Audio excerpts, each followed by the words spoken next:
Vous écoutez François Mitterrand, album de famille, épisode 3.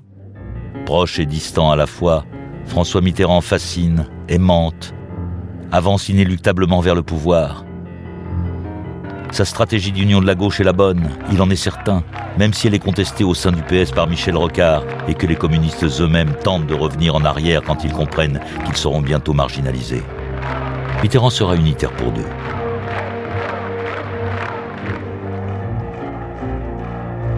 Les Français veulent le changement et ils n'ont plus peur de François Mitterrand, transformer le temps d'une campagne en force tranquille. Synthèse si française entre tradition, personnalisation du pouvoir et révolution politique annoncée.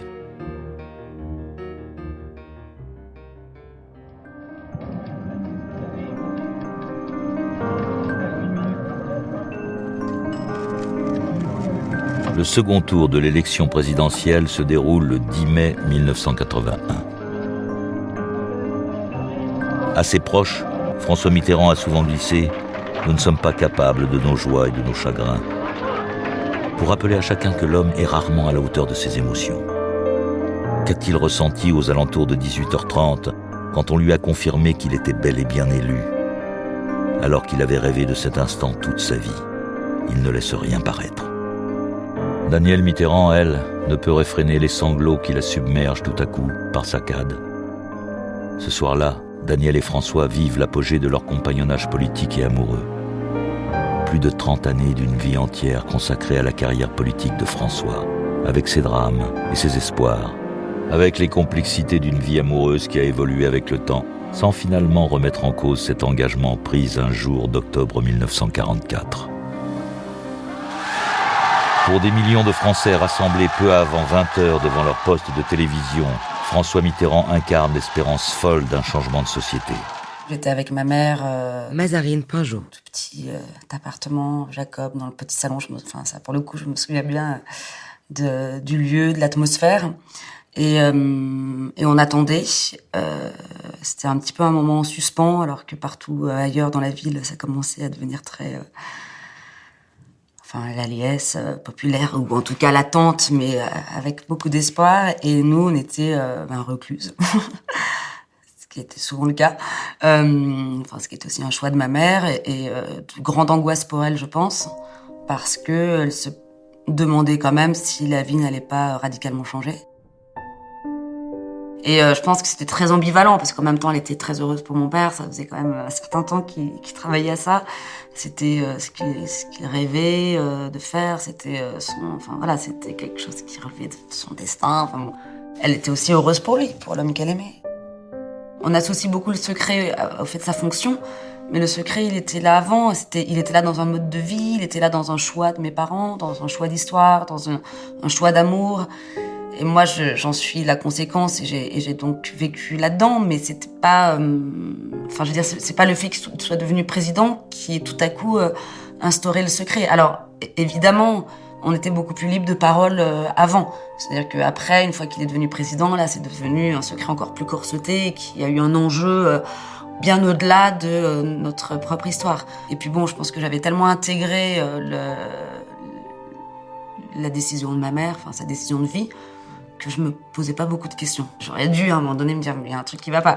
Mais pour moi c'était comme ça, notre famille était comme ça, et je maintenais notre famille, et je travaillais à son unité, qui par ailleurs était préserver quelque chose de très joli, parce que c'était aussi bien d'une certaine manière d'être en deçà de la lumière, et puis d'avoir une vie à peu près normale dans une anormalité, parce que c'est une vie secrète, donc elle n'est pas normale. Le 21 mai, Daniel, Jean-Christophe et Gilbert assistent avec émotion à l'intronisation du premier président socialiste de la Ve République.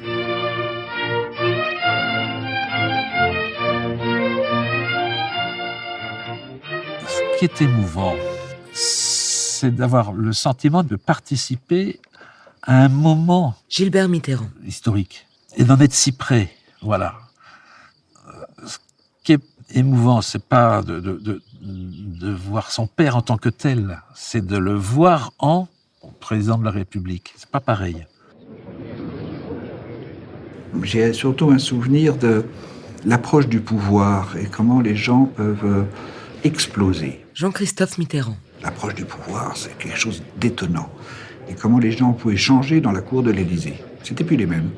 Moi, il y a des gens que je connaissais bien, on se tutoyait, etc., qui se mettaient à me vouvoyer brutalement, comme s'il y avait une cour qui s'installait. Enfin, le phénomène de cour démarre tout de suite. Il était impossible à François Mitterrand de tenir à l'écart de cette journée si importante Anne Pinjot et sa fille Mazarine. Alors, le fidèle André Rousselet, nouveau directeur de cabinet du président, a fourni à Anne Pinjot les laissez-passer nécessaires pour se glisser parmi les invités qui se pressent place de l'Étoile et qui attendent François Mitterrand en train de remonter l'avenue des Champs-Élysées.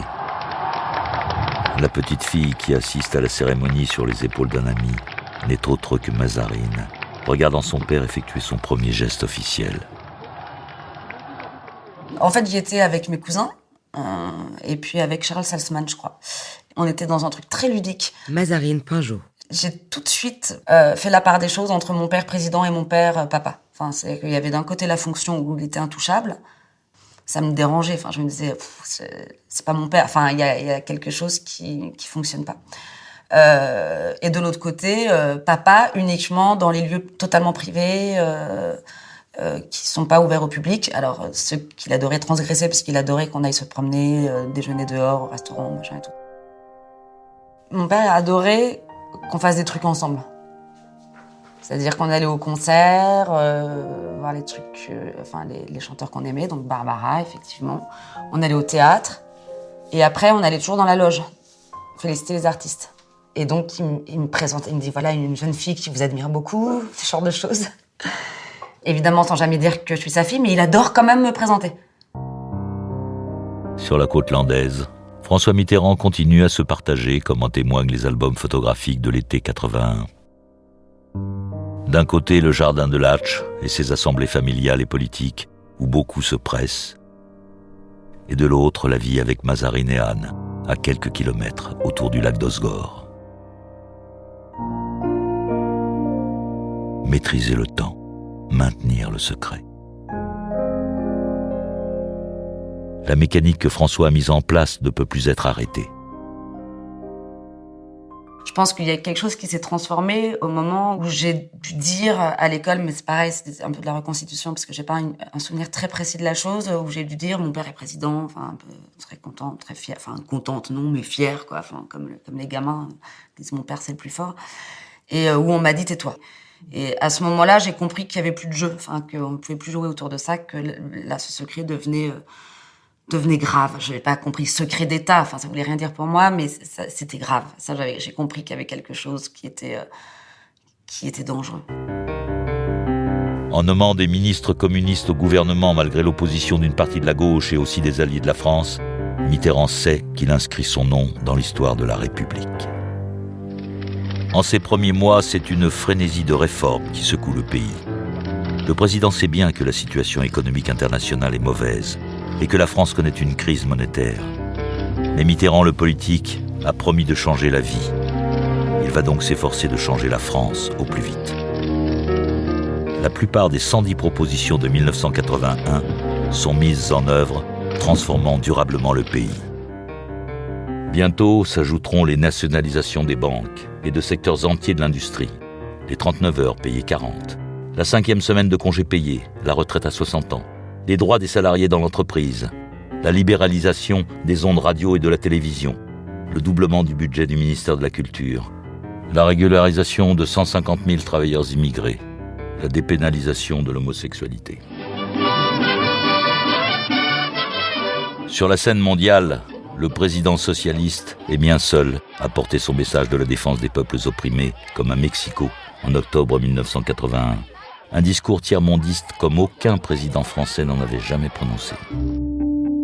La volonté de régulation de l'économie du président français se heurte immédiatement à Ronald Reagan, l'Américain, et Margaret Thatcher, la Britannique, qui sont en train d'administrer à la mondialisation naissante une potion libérale que rien ne pourra freiner. Mitterrand a cru qu'il pourrait résister. Il n'en sera rien. C'est dans cette euphorie de participer à l'histoire en marche que le destin rattrape tout à coup François Mitterrand. En réalité, le président souffre le martyre. Ceux qui l'entourent ont dû le porter et interrompre leur déambulation. Le président ressent une douleur fulgurante dans le bas du dos qui s'aggrave de semaine en semaine. Le président ne dit finalement pas ce que lui ont révélé les médecins. Un mensonge par omission, qui sera confirmé par un faux bulletin de santé. En vérité, le président souffre d'un cancer de la prostate, avec des métastases dans les os. Les médecins sont très pessimistes. Ils donnent à Mitterrand de 6 mois à 3 ans de survie, au maximum. Alors que la droite ne cesse de faire un procès en illégitimité aux socialistes, comment annoncer au pays que son président n'en a plus que pour quelques mois ? Que deviendrait l'expérience socialiste ? Avouer que l'on a un cancer, c'est être déjà mort dans le regard des autres. Alors il ne dira rien, à personne, et organisera un nouveau secret avec son médecin, le docteur Gubler, qui lui administrera chaque jour les traitements nécessaires, suivant le président comme son ombre dans chacun de ses déplacements. Pour François Mitterrand, un compte à rebours vient de s'enclencher. La maladie exige une vie quotidienne aménagée et stable. François Mitterrand doit pouvoir compter sur l'aide de Anne Pinjot, et il veut voir grandir sa fille pour le temps qu'il lui reste. On parlait pas mal le soir.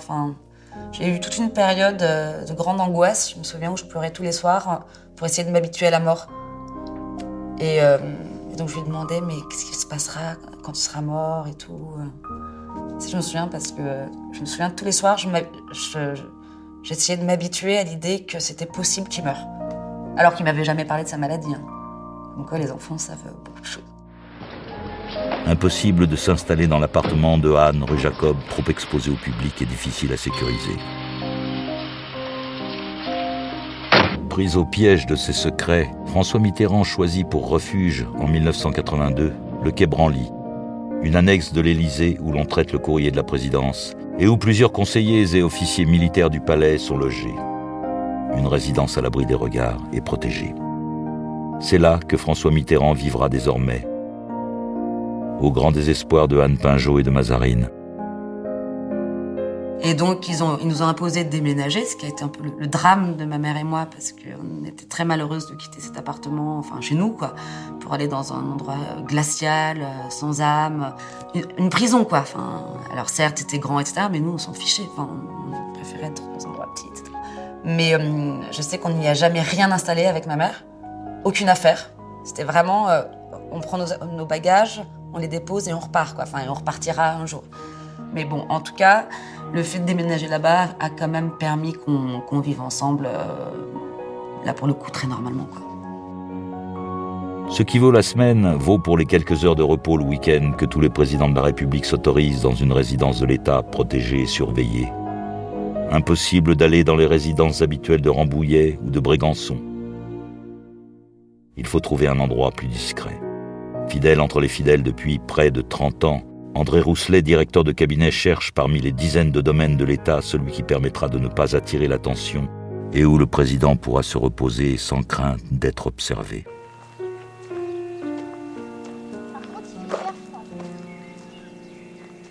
Il trouve la perle rare à Souzy-la-Briche, en région parisienne, dans une vieille demeure léguée à l'État par des propriétaires fantasques qui avaient exigé en échange de leur legs l'entretien de leur tombeau situé dans la chapelle du domaine. C'est donc à Souzy que François Mitterrand, Anne et Mazarine viendront se réfugier le week-end à compter de l'automne 1982. Le président tente d'organiser une vie de famille presque normale afin de ne pas faire souffrir sa compagne et sa fille. On invite les amis, frères, sœurs et cousins Pinjot pour que Mazarine soit moins seule. Parmi les cercles amicaux que François Mitterrand a toujours su organiser et cloisonner, il y aura désormais celui de Souzy, ceux qui partageront le poids du secret et sa rigueur. André Rousselet, le couple Salzman, le couple Badinter ou le couple Mouzich, qui invitera souvent Anne et François dans sa maison de Venise. Il aimait bien jouer, en fait, mon père. Il était super marrant, en plus. Parce qu'il jouait à nous faire peur. Et sinon, en vacances, on jouait, à des trucs de société, genre au beau gueule, machin, mais... Je sais pas, il regardait des films super populaires, il avait une culture très populaire aussi. Il aimait bien, rigoler, les blagues nulles. de préférence. Les films un peu pourris. Enfin, il avait ce truc-là vachement ancré. Et c'est bien, enfin, moi j'aimais bien ça. C'est marrant parce que je demande souvent aux gens, maintenant quand je les rencontre, qu'ils connaissaient juste dans le travail, s'il faisait peur, s'il était sympa et tout, parce que j'arrive pas à l'imaginer. Alors un peu, parce que quand même, j'ai eu l'occasion de le voir à de très rares reprises, genre pas content. Et là je dis, oups, j'aimerais pas trop être en face. Mais il était tellement différent avec moi, enfin, il était tellement doux, tendre, alors réservé, dans le sens où c'est pas un exubérant, mais tellement gentil, quoi. Enfin, mais trop, enfin presque, parce qu'il n'arrivait pas à m'engueuler. Le principal adversaire du secret viendra paradoxalement du propre camp du président. Le polémiste Jean Edernalier, déçu de n'avoir pas été récompensé par la gauche au pouvoir, menace de publier un pamphlet sur François Mitterrand, dévoilant sa vie cachée s'il n'obtient pas le poste qu'il exige. C'est le début de l'affaire des écoutes téléphoniques. Le président a donné ordre à son groupement de protection d'empêcher la publication du livre. Tous les moyens seront bons pour faire céder l'exubérant devenu une menace. Parmi ces moyens, des écoutes dites administratives décidées par une cellule de l'Élysée. François Mitterrand ne peut supporter qu'on fasse du chantage au président de la République, que l'on menace sa vie privée et surtout celle de cette jeune fille qu'il aime tant.